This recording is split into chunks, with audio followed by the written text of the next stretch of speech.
controversy has its own story. Kaya naman, are you ready to hear what's that see? Samahan niyo kong alamin ang storya ng inyong idol outside.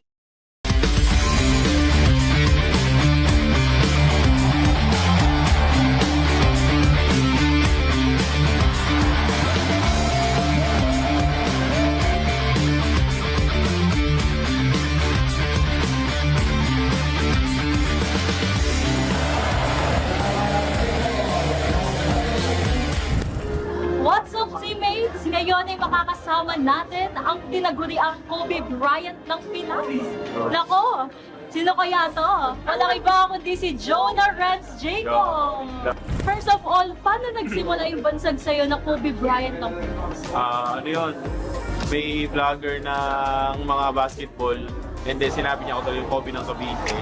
And then nung may tracer kami sa Influencers Cup, meron doon isang fan talaga namin ng Bruce ko dating-dati pa na ako raw yung Kobe ng Pinas daw, hindi lang Cavite ng Pinas daw. So yun, doon siguro yun. Hindi ako nagsabi nun sila. Kasi yun, sinabi ko lang, ay, Kobe ng Pinas daw. Yun, malat na. Sa tingin mo, ano yung moves ni Kobe Bryant na nakuha mo? Wala.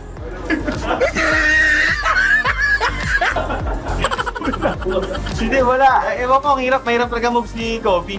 Di ba? Yung mga dream shake, fade away, mahirap yun. Siguro free throw na lang. Free throw na lang. Free throw? Free throw kapos. Free throw kapos. Pero ito kasi, di ba kilala si Kobe Bryant sa mga inspirational quotes, mga ganun. Eh, ikaw, meron ka bang motto? Motto in life? Hindi, dito sa pagiging pro na lang siguro. Kumbaga, kung kaya nyo rin yan. Diba? Kasi wala namang imposible dito sa mundo, di ba? Kung may gusto ka talaga sa buhay na ikakasaya mo, kunin mo.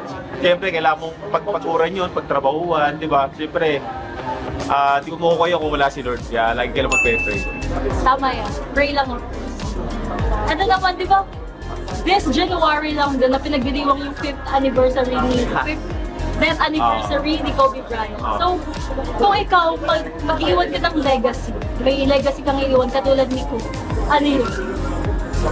Kumbaga hindi naman talaga ako nakilala sa basketball Kumbaga nakilala kami sa skits ng Bruce ko. Kumbaga nagpapatawa kami, ganyan. Kumbaga naging busy na lang sa buhay kami kasi may mga sariling pamilya na. So siguro yung sa pagiging na lang, yung sa grupo na lang ng tropa kasi mag-10 years na kami ng Bruce ko ngayon. Kumbaga 10 years na kami dito sa social media. Siguro sa ganun na lang, pero sa basketball wala ka may iwan dito. Yun, gano'n. Kumbaga, nag-enjoy lang ako dito kasi dito ako masaya. Siguro sa mga anak ko na lang kapag naging mga player habang bata, ipapasok ko sila sa mga magandang school, sa mga may basketball, para yun, sila yung magka-legacy. Jonah, totoo bang lapitin ng chicks ang mga basketball player? Ako kasi, focus na ako kasi may partner na ako, tapos may dalawang anak na ako. Kaya, focus na ako, wala na ako sa sige. Meron ka namang celebrity crush, Jonah. Sino to? Celebrity crush? Ay, yari ako dito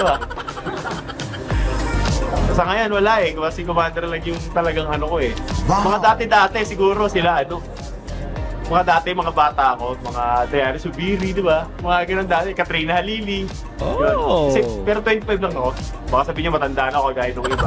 Jonah, aside from being a basketball player, content creator ka talaga? Matagal na, 2015. Magkakasabay kami nila kong sumikat. Nila Team Horror, nila Jomar. Kumbaga, sa mga vines pa lang, wala pang kita sa Facebook tsaka sa YouTube. Yun, nagbibideo na talaga kami para sumaya. Hindi naman namin totally magpasaya talaga Kumbaga gusto lang namin mapanood yung mga dating video namin pag matanda na kami. Tatawanan kami. Pero yun, kumalat na nakakapagpa-good vibes, di mas okay. Mas nakakatulong pa na sa mga ibang mga malulungkot ang buhay. Diba? Pero ngayon, iba na yung natin kasi nag-iba-iba talaga yung tahak ng buhay kada taon. Sa tingin mo, kumikita ba ng 6 digits monthly ang mga content creator? Depende. Ako, mababa lang sa akin. Mga 4 digits lang. Wow! Mababa lang. Per hour, no? Joke lang. Kumbaga, minsan may 5, may 6, may 4, may 3, may 2, may 1, gano'n.